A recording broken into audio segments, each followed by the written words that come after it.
I'm gonna be like, no, I'm put on the Cheers theme song and dance.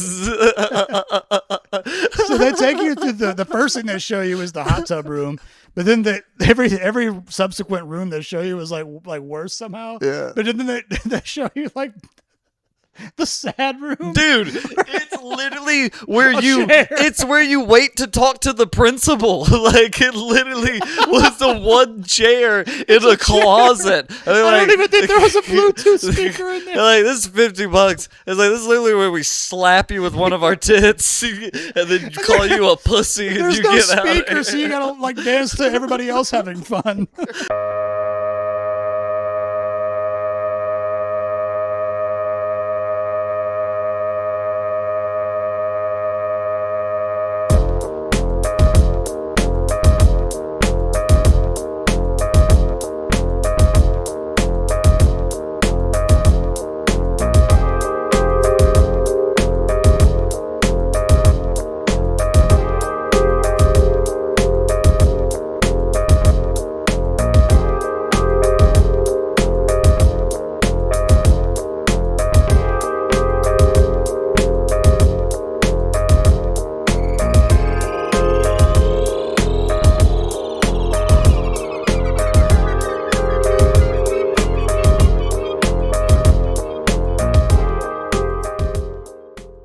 Welcome, everybody, to Midtown Malfunction. Holy shit, I forgot the most important part. Oh yeah, we gotta see us. Yeah, we gotta. I don't even need that loaded. What is this nonsense? Hold on.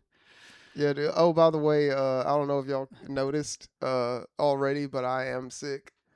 Oh, well, that's good to know. Getting over an illness right now. I'm on the back end of it, but I was thinking breast cancer. oh damn, man. you know. Gets the best of us. It does. And the dice roll. I somehow got lucky and missed that one. You know, actually, men do. We have to do the intro. My name's Carson Taylor. I'm Ryan D. Adams. And we have a special guest all the way from Ocean Springs, Mississippi. It's Mr. Krangus Gillespie. I've been claimed by a cat. Yes. Oh yeah, that's It's Mojo. happening. Mojo and Mojo decided. Mojo and Krangus both sound like Powerpuff villains. Jesus Christ. Yeah, we're plotting. Yeah, dude. It's happening. But yeah, happy to have you on Midtown Malfunction. Running things in Ocean Springs. Episode 30. Hello. I like the Matrix vibe that you guys have going there. Thanks. That was, we both love, that's like something, that or Pulp Fiction were like two things we could both agree on film-wise. That were like, we both love these things. I wrote a joke about the Matrix, but I never do it because it's about the Matrix 3 and Oh god. nobody really even if they did watch it, they don't remember it. So I didn't even see that one. I vaguely remember seeing the second one as a kid. Yeah. Have y'all seen the new one? The Neil Patrick Harris. Yeah, he's in it.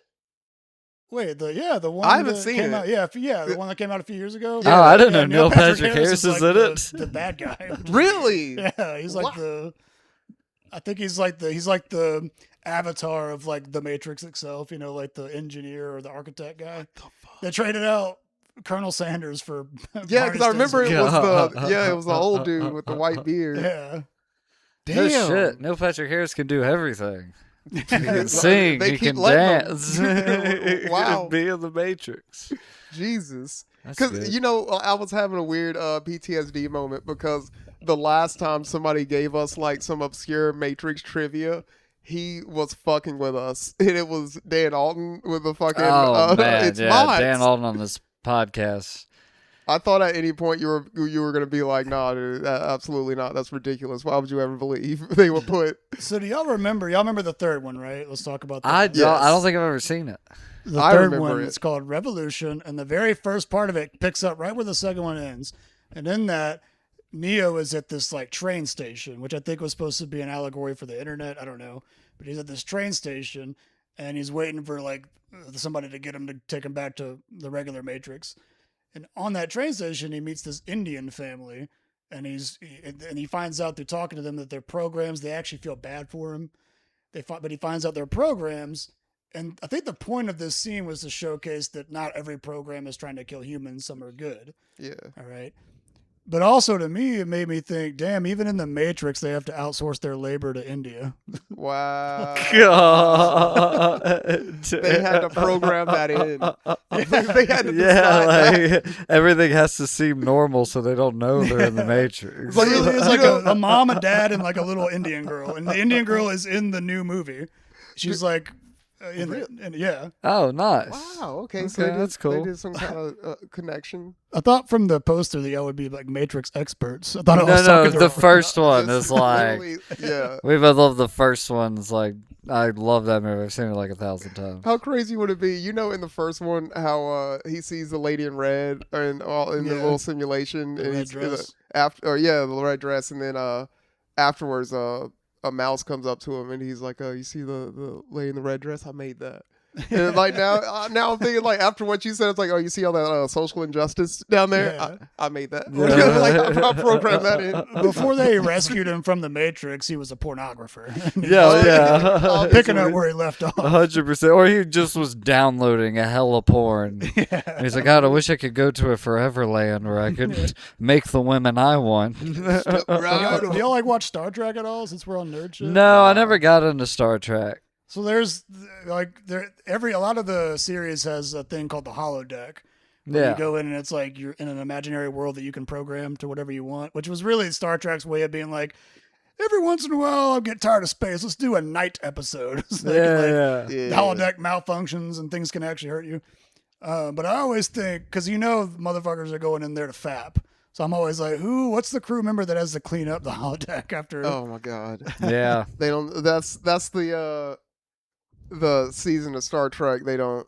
We haven't gotten yet. It's like the people on like the lower decks and shit. Well, It's there's like a whole show called Star Trek Lower Decks. Do they have like the And custodians it's about and shit? that. It's about. I haven't actually watched Well, it, but I know that's fucking what it's about. hell It's an yeah. animated series. It's more of a comedy. Okay. No shit. Well, I'm Yeah. watching that. Hell My yeah. favorite thing about Star Trek is a page I follow on Instagram about Worf. Worf And is funny, dude. It's 365 days. This guy just made this one page. It's 365 days of Worf, but it's just one scene of an episode where Worf, and it's deep and emotional, and he's explaining that, and in the bottom it'll say like day 209, and I like every single one and try to share it to some friends. Like, get on board, buddy. You gotta watch it every morning. I watch it like every morning. But it's a story of Worf talking to one of the ladies on the ship, and he's talking about how he's like, when I was a young boy in Moscow or whatever, he was like, I was playing soccer with the other fellow students. Me and a young boy, Mikkel. With the ball went in the air, we both went up for it.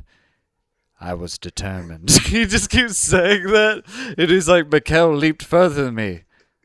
But I was determined. He's like, I didn't feel the impact. I ran and I scored the goal, and in all my might, I celebrated. I turned around and found that Mikhail had suffered a serious head injury or whatever. He died right there on the soccer field.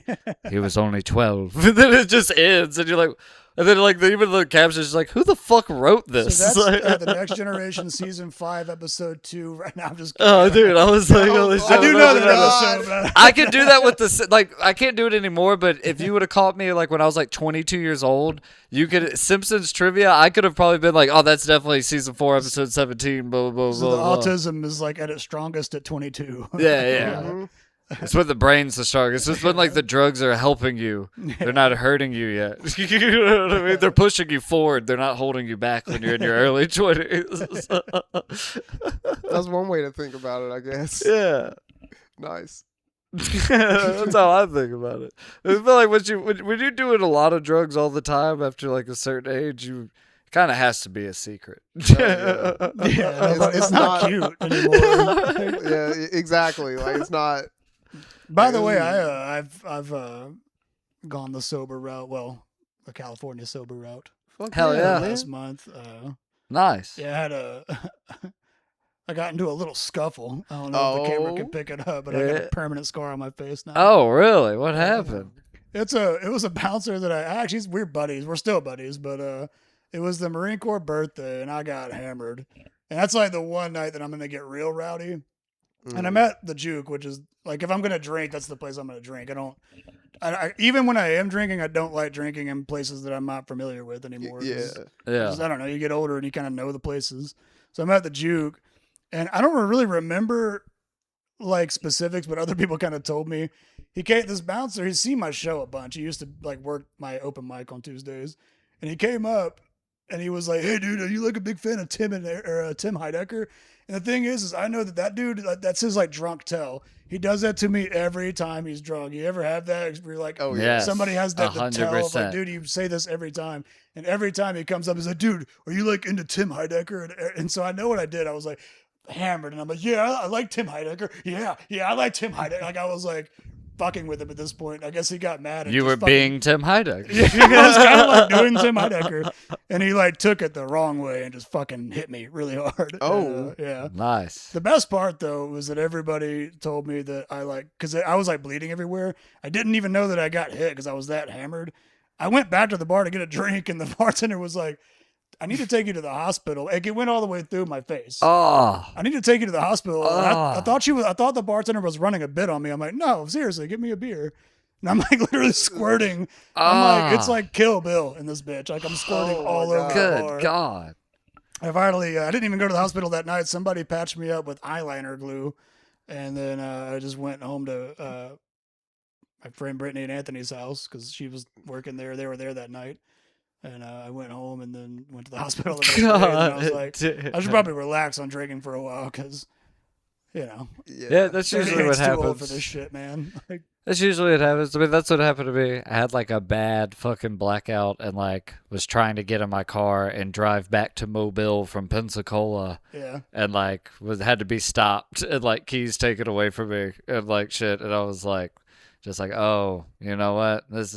If this person wasn't around when this happened to take my keys from me, I'd be like dead on the fucking bridge right now. You know what I mean? Like, Yeah. so sometimes, yeah, that just you have one night where you're like, oh.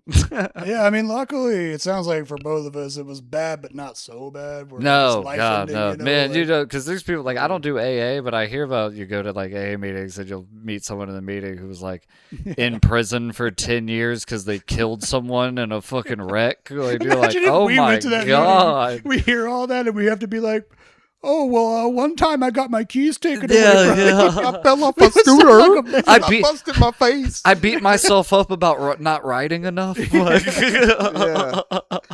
No, but really, like, You're with my- gonna follow the murderer. like I do consider myself lucky because like in my like I got a DUI and like I also have a crazy like blackout like this happened to me and now I've stopped drinking forever story, but like I don't know, like isn't it kind of sad that like those things happened and like the thing that stopped you from drinking wasn't even the worst thing that happened while you it feels like my rock bottom should have been a long time ago. Like there's a thing that was like way worse than that because Yeah. what happened to me is I fell off a scooter and I busted my face and I was like, well shit, my face is fucked up. That wouldn't have happened if I wasn't drunk, but I got a DUI and like, yeah, no, I had to it's- go through all that it's- and I drank after that and I'm like, Yeah. dude, what's wrong with you? that's another crazy That's thing. is addiction. You'll hear people's stories and you'll be like people say all the time, like you'll hear people's stories and be like, okay, so that's when you quit. And they're like, no, I drank for 4 more years. And you're Yeah, like, what? I mean, I don't know. It's not the longest. Like last year, just for the sake of like, because doing my roast on the coast, that show is a very, I mean, because you've been on the finals, you know, Yeah. like with the arena that we're the stadium that we're not stadium theater that we're Yeah. playing in. It's like a It's lot like, of damn, work. it got bigger this year. Yeah, So- it's a lot of work to do that. So like for the first 6 months of last year, I didn't drink at all, but that was just for work purposes. And Yeah. I've always been like a work hard, play hard kind of person, but Yeah. I played a little bit too hard. Yeah, And it here we are. happens. It definitely happens. I've Like been you were there. saying, it stops being cute. It I stops remember- being like edgy and fun, and it's like, ooh, you got a problem, dude. to be fair, I remember like when I was like 23, 24, I remember being at bars and I would see those like old guys at the bar, and you can tell they've just been sitting at that bar for 20 years doing the same thing every Dude, night. And I I used to be like terrified of becoming that guy. yeah, don't Yeah. be You him. know? No, I mean, there's definitely places that I used to hang out here in Mobile that, like, you know, people that I love or whatever, you know what I mean? I was like, no disrespect, but it's like, I'll pop in sometimes and it's just like, nothing's changed and nothing's been dusted. You know what I mean? Especially when the it's like, same. especially when it's like a comic that you like. It's like, man, I don't want to. It's not that I don't like this person, but this person's going nowhere. What am I supposed to? Yeah. Am I just gonna become this too? You know? Yeah, it's like one of those things where people have to see it for themselves, you know what I mean? And then some people can handle it and their lives aren't in shambles and they're like, nah, I like going to the bar and drinking every day after work and that's what I do. And then I go home and I make dinner and I go to work the next day and just became a manager at my place. So you're just like, damn, you can do that like I can't do that and be any type of successful at anything. No. I just get fired from jobs. I just sink. But I know people who like they drink every day, they do stuff every day, and they're like crushing it.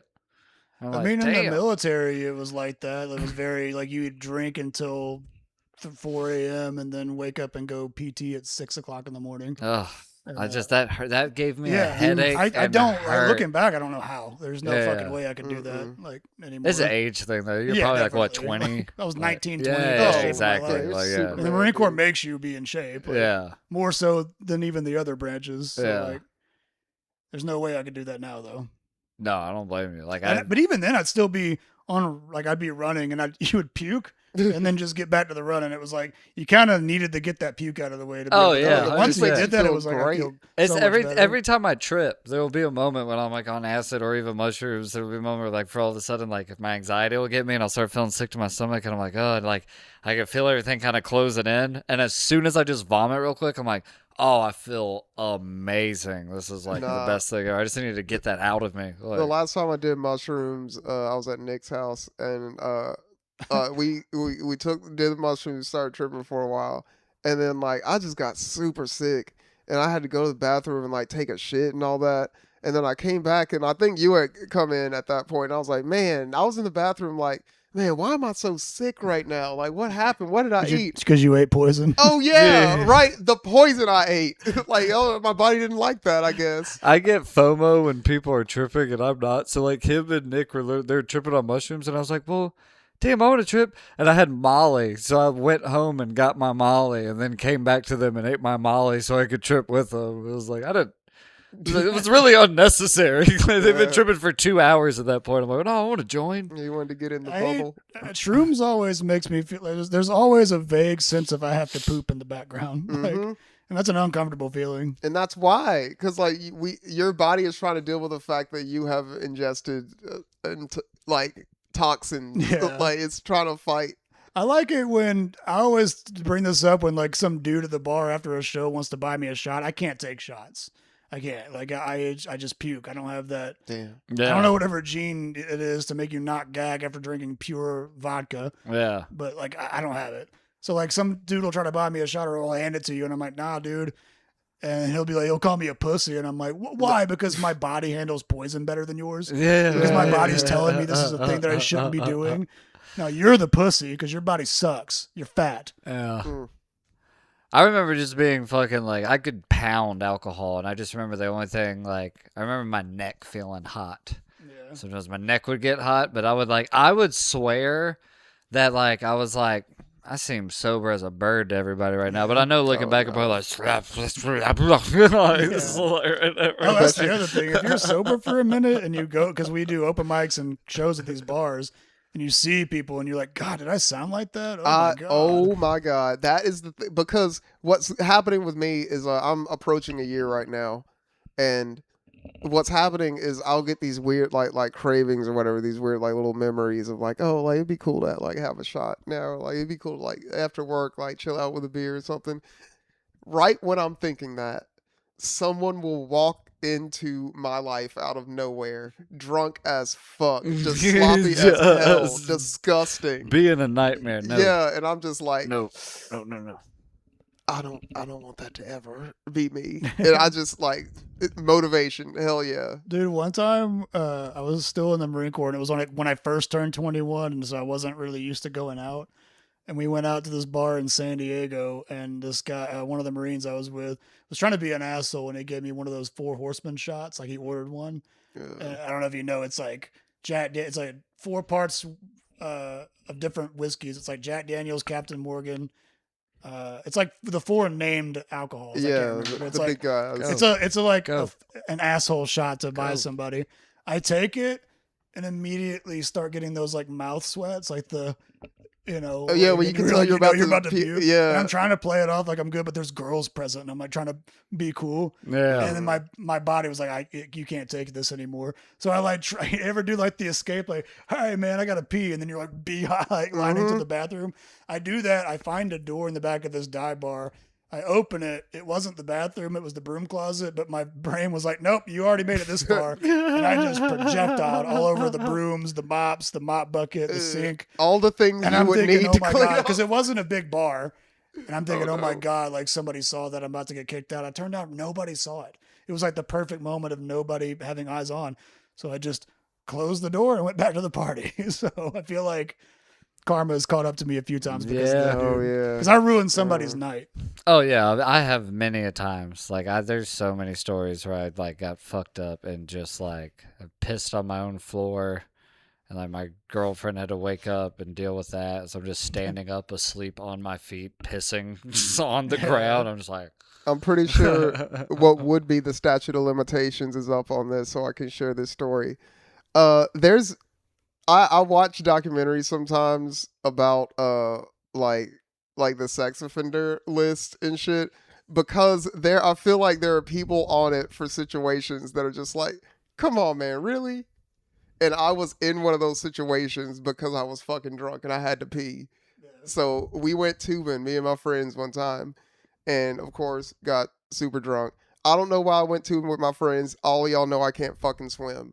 So anyway, I'm drunk. We're on the way back. I'm like, oh my God, I have to fucking pee right now. Y'all know. Y'all also know that I'm a chronic pisser. When I have to pee right fucking now. It's very alarming. Yes, like, dude, he will literally like. I'm actually the same way. He will be talking and then just bolts, and you're like, whoa! Like you see papers fly, like the Flash just left the room. It happens instantly. I don't have to I don't do that, but I definitely pee a lot, and like road trips are pretty insufferable. Yeah, and it's not like a prostate thing because it's been this way since I was a kid, like my me whole too. life. So this happens, and I pull over, I gotta pee. We pull over at a rest stop, and I know where the bathroom is on rest stop, so I already do this calculation in my head. I can't make it to the bathroom, but I see these bushes. It's all I see. Like, I'm drunk, I'm tunnel vision, I see the bushes, I go pee in the bushes. And out of my peripheral vision and like just over there-ness awareness, I just see, hey man, you couldn't make it to the bathroom? And I look up and I see an entire family. God. Like the entire, like children, adults, older people. And I'm just standing there, dick out, peeing, like, I'm so sorry. And I just like, yeah, and just like, and I'm like, man, if he had called, I would be on the fucking list over that. Cause like, I'm sure there are people on the list over some shit. I just had to pee. I'm sorry. And nope, saw your dick. Traumatized. Like sorry. Scene in Ace Ventura when nature calls with the rhino. Oh yeah. Yeah, that sucks. I've definitely pissed in very many weird spots. I've pissed 2 couches when I was drunk, like friends' couches that I was just sleeping on. Never pissed on this couch once, but you put me on a friend's couch. And I'll just fucking be like, here's a good place to piss. You piss on Zach's couch. That's I pissed on Zach Van Gestel's couch in Pensacola, and I pissed on my buddy Curtis's couch the next night. 2 nights in a row. Damn. Both nights I drank. Pisser. Both nights I drank specifically Margaritaville tequila and did cocaine. And I think the combination of that, I think just based off the study of 2 nights in a row of doing both those things, me pissing 2 different couches, well, I think is. Well, there went my chances to run for Congress. This conversation. Yeah. Oh well, yeah, it is what it is. I posted worse on YouTube. Yeah, we've said crazier stuff than this for sure. Bruh, I'm pretty. Never mind. We don't have to go there. We don't. Never mind. We can go there. Shit. I know we can. The last time we went there, our video got like 9 views. Okay. But, Yeah, we got too deep and dark that all of a sudden it's like no matter how much I posted this episode, no one will watch it because I guess it's just like hidden. all I'm saying is the people in power right now have done crazier things. That's all I'm saying. Yeah. But how's comedy going? Yeah. You doing another roast or anything? What's your comedy life like right now? I don't know. I'm actually more focused on YouTube, which sounds like a annoying thing if you're a viewer watching this on YouTube. Nah. You know, I don't know. Comedy itself, I just I don't know, man. I've gotten to that point where I'm like, I got to do something different. I'm kind of tired of doing these bar shows. Yeah. They kind of weigh on you when you like drive 5 or 6 hours out of the way, and I mean, even when you have a good set, you're still like, man, like, is there not going to be?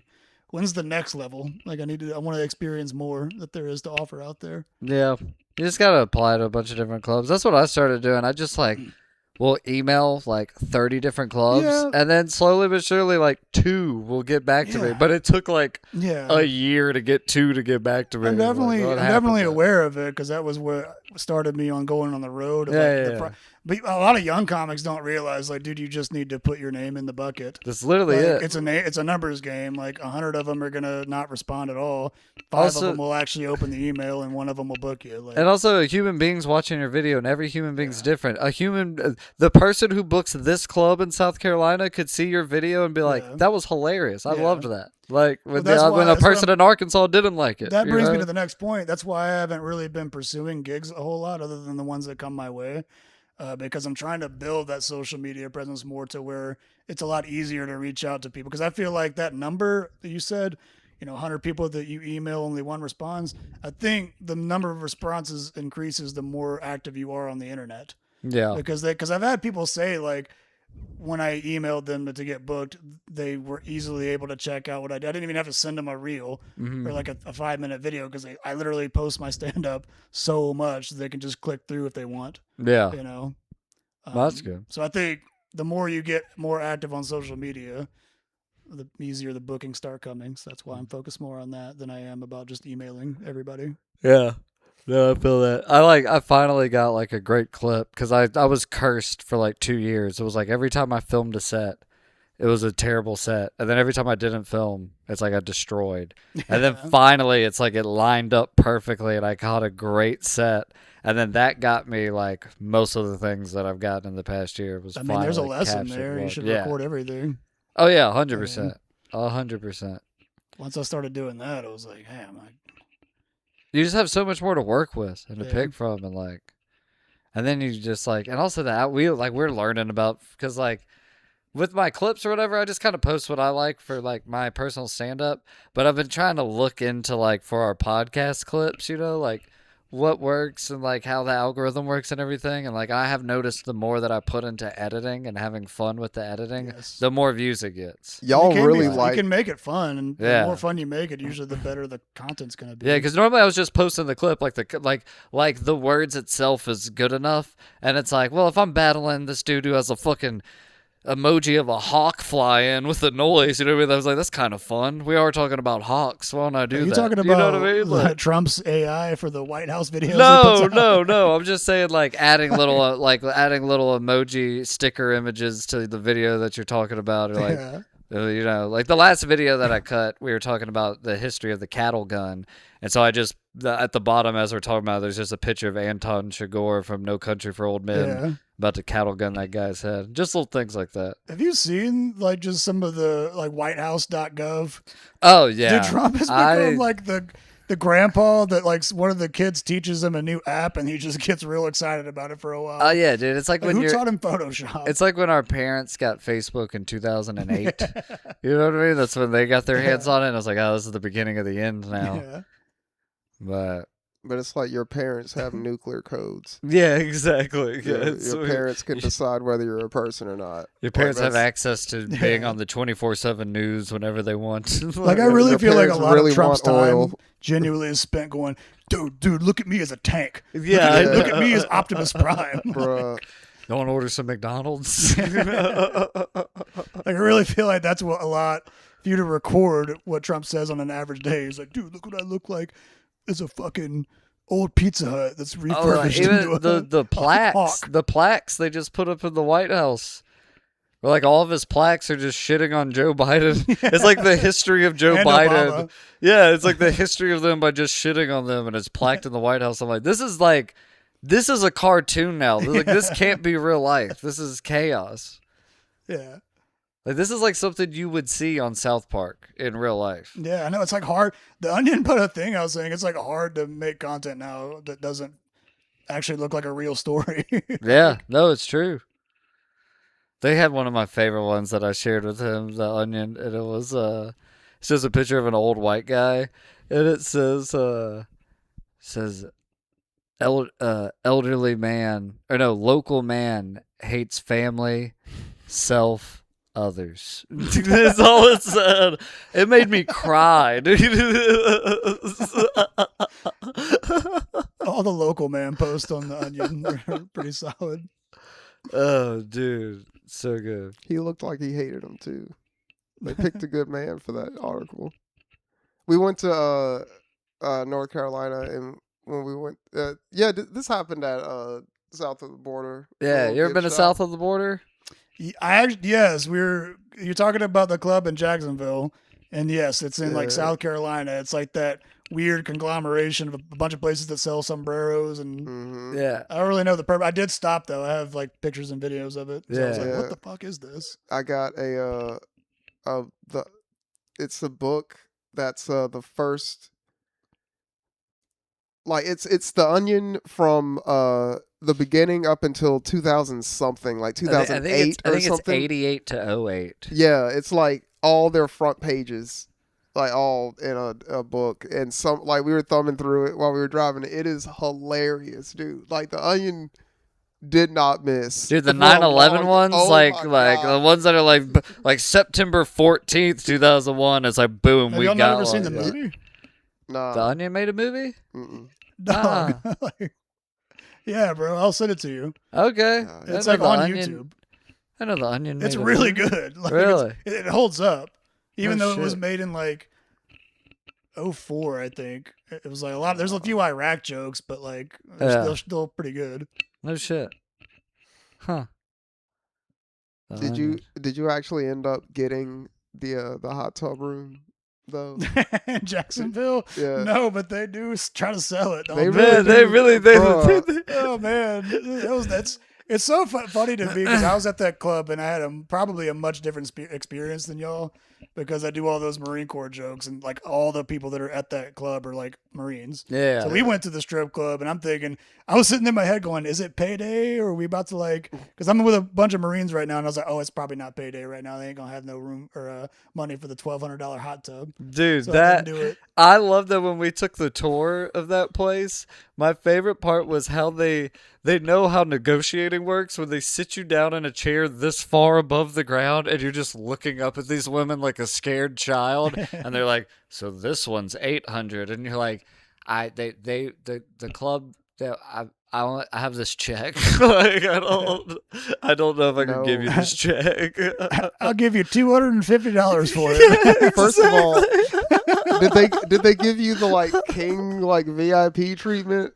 I didn't do it. I mean, they showed me. No, once. I mean like when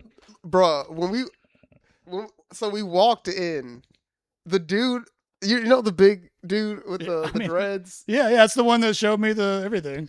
Yes. Yeah. So the He Model told- D. He told us the craziest story Oh too. my God, you dude. go. Yeah.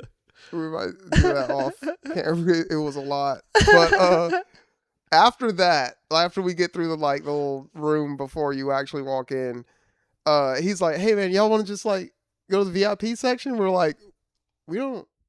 You know we're broke, right? Like you just saw us he just saw us at the comedy club. Like he saw our whole sets and then like Well, they have we like an drove agreement or something. yeah, but like we just didn't. It's literally like he took his hat off and put another hat on, and we're like, "How did you get here before us?" Like kind of thing. But like he's like, "Yeah, dude, no problem, dude. Let's say Aren't you the guy that just gave me my check? exactly." Yes. Dude, it was that quick. I mean, he was 20 You know minutes I ain't making later. that much money. He was How did 20 you minutes beat us later in there, here? like wiping his hands off on a towel, throwing it over his shoulder, like, I remember that welcome. guy. Like, what? So he walks us all in, and we're not walking like into like the area where the tables are, where everybody. No, around the edge where the VIP section is, and it's like sitting above everybody else. And we're like, dude, the whole time we keep reiterating this: we are broke. We don't have no money. And he's like, it's fine, whatever, dude.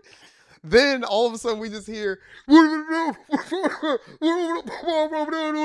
DJ is saying something. And then he'll just go VIP. Yeah, like intermittently VIP, VIP. We're like, I think he's talking about us or to us. Because we're the only ones sitting in VIP, like, and they have us just sitting, like where it's like above everybody. So it's like we're the two brokest guys in there. They have us looking down like we're some kings of comedy. And I'm like, God damn it, dude, this is awkward. We cannot hear what he's saying. We can barely hear each other. And we're just like, is he talking about us? And then all of a sudden, all the strippers just get in the line and stand in front of us facing us, so we're both just like, hi. So I think this is starting to confirm that maybe this is like an elaborate prank they pull on all of us, because this was my story.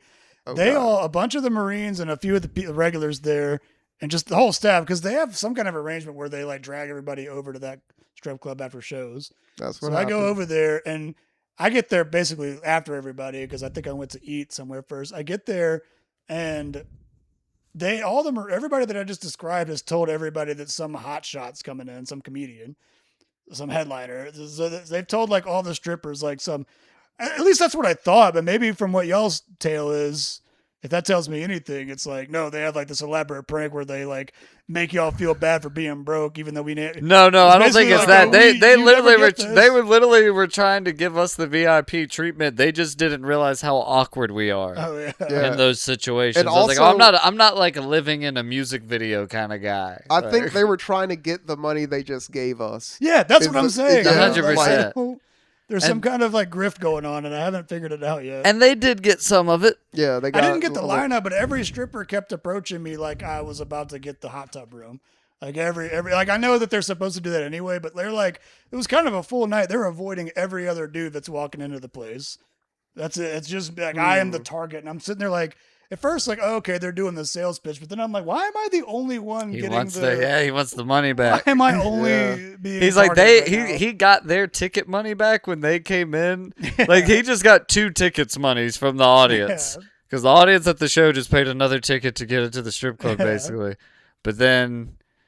Yeah, you get in the strip club for free, but you're coming in free with the fucking check that he just gave you that he wants back. Yeah, but we know that check is little as hell. Like, he wants. Maybe we should have haggled. Right. Maybe the actual thing that they were settle on in the hot tub room is $250. Like, maybe they would have. Dude, but also my awkward ass. I'm just in a hot tub, like you want to watch When Harry Met Sally? It's pretty good. I forgot they do have a TV in there. Mm-hmm. And you can buy them bottles. But I think that money is only for like a 30-minute segment. I don't think it's like the whole night. I wanted to pop in whatever, because the lady, when she sells you on the room or whatever, she's like, and also, there's a TV and it plays music. There's speakers in here. And we prefer that you let the ladies pick what they like to dance to, makes them more comfortable, whatever. And I want to be like, no. I'm spending $1,200 on this room. We're listening to Cake. You know what I mean? We're listening to Short Skirt, Long Jacket. She will dance to Rammstein, or she will not make any money. I'm like, we're listening to Polish folk music. Yeah, we're listening to the select screen from Sonic the Hedgehog 2. Yeah. Listen to Final Fantasy 7. I'm gonna be like, no, I'm put on the Cheers theme song and dance. So they take you to the first thing they show you is the hot tub room, but then every subsequent room they show you is like worse somehow. Yeah. But then they show you like the sad room. Dude, it's literally where it's where you wait to talk to the principal. Like, it literally was the one chair in a closet. I don't even think there was a Bluetooth speaker in there. Like, this is $50. It's like, this is literally where we slap you with one of our tits and then call you a pussy and There's you no get speaker, out. so you gotta like dance to everybody else having fun.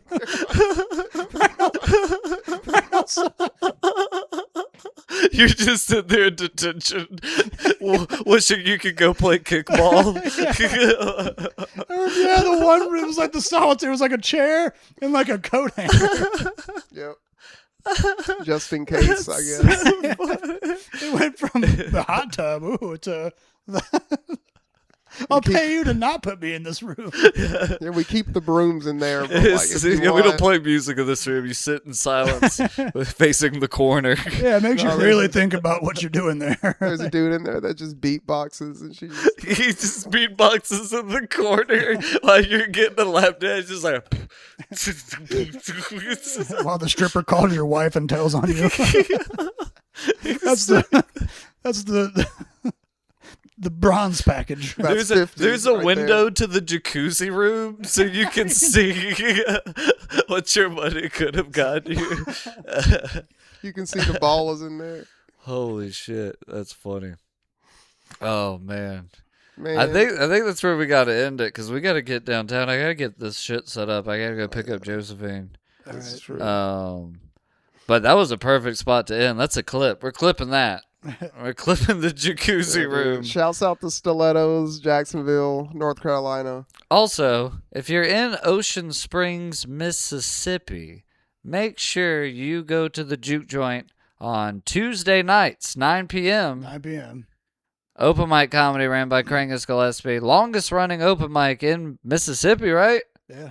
In the Gulf Coast, maybe. Yeah. Definitely Mississippi. Well, since I think you might have the longest on the Gulf Coast as far as I know because well, if we're counting New Orleans, then no. Cause, well, Hi-Ho stopped. They shut not down. Hi-Ho, the one by the train tracks. Fuck.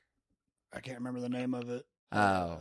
Yeah, there's another one that's been going for a long, long time. Okay. Like 14, 15 years. I'll say this. It's in the, because fucking Derek Copswell had it before you for Yeah. like 3 or 4 years. Yeah. So it's got to be in the top 5 It's in the longest running conversation. mics for Yeah. sure. I mean, it's steady. And it's a great place to do comedy. I love that room. When it's packed in there, it's a Yeah. vibe. Sometimes the comics will have a bad night, like because it's the comics that are local to there, they'll have a bad night, and they're like, "Oh, this sucks," and I'm like, "Dude, you don't really understand like how often open mics aren't good. Like just in Yeah. general, like yeah, we're gonna have some bad nights. You're playing, especially because it's a dive bar, dude. You know how hard it is to find and continuously run like a consistently attended open mic at a dive bar in a place that's not like a comedy town. Like Yeah. it's And- hard. And I remember open mics pre-COVID, pre God. the Shane Gillis Kill Tony Yeah. mega comedy boom, because there was a podcast comedy boom that helped it take off pre-COVID, and then during COVID, after COVID was the Kill Tony Express huge boom that made it like worldwide successful. But before that, there'd be open mics at the Music Box, that huge ass Music Box that we used to have. There'd be like 6 people. Yeah. Like that was. And we were like, hell yeah, we have a mic. We were happy Yeah. for it. Like, Fuck yeah. We walked 3 miles to get to the mic. Same Uphill both time next ways. week. Yeah. And then it's always like the 5th person on the list walks 2 of the 6 people. And you're like, oh, fuck. Every open mic I've ever run, there's always somebody that I'm like, I really know that if when I put this person up, that people are leaving the room. So you got to try to like place them without making them be suspicious of that fact. Yeah. I start Now I don't care. I'm like, you're gonna do your time. I don't give a shit. But it used to be like, Yeah. I kind of like, when I do open mics now, I try to sell people as if it's like I'm really, like it's like you're selling a 6-year-old an oatmeal cookie. I really gotta pizzazz it up with the, like, no, this guy? Let me tell you about this guy. You're in for a treat. Yeah, ladies is that and way when you gentlemen. eat it, you're like, yeah, maybe I do like oatmeal. dude, my favorite is the confidence of an open micer that'll bomb their ass off and at the end tell everybody where to see them next. No, it's Bro, if I bomb, I don't even say my name. I'm like, I'm Ryan Adams. Like, Yeah, I I'll was say gonna I'm say somebody that's what else. Nick and Ryan used to do. Like whenever they would bomb, they would say that they were each other. Yeah. Oh, dude. I'm so nervous about filming a special because I have like if it sucks, it's like, oh, this is a lot of buildup for nothing. You know, But- I filmed one in New Orleans and it didn't go as well as I wanted because it's so hard to like promote in New Orleans on social media because most people that live there aren't going to the French Quarter. yeah. So you're really having to target tourists to get. So I didn't have like the best attendance to the thing that I filmed. And I feel like the best thing to do is just start recording a lot and then slowly start building up an arsenal of good equipment so where you can just do it alone Mhm. and eventually get to a point where you can film everything with the most professional grade stuff that you already have. Yeah, I mean, look at waiting for like the $1,000 you need to pay this one guy and have all the camera equipment. Well, as I look at waiting- Josh Johnson, I mean, Yeah. he's crushing it by Yeah. just posting his stand up on YouTube Yeah. that he's filming himself. He just Yeah. has the equipment.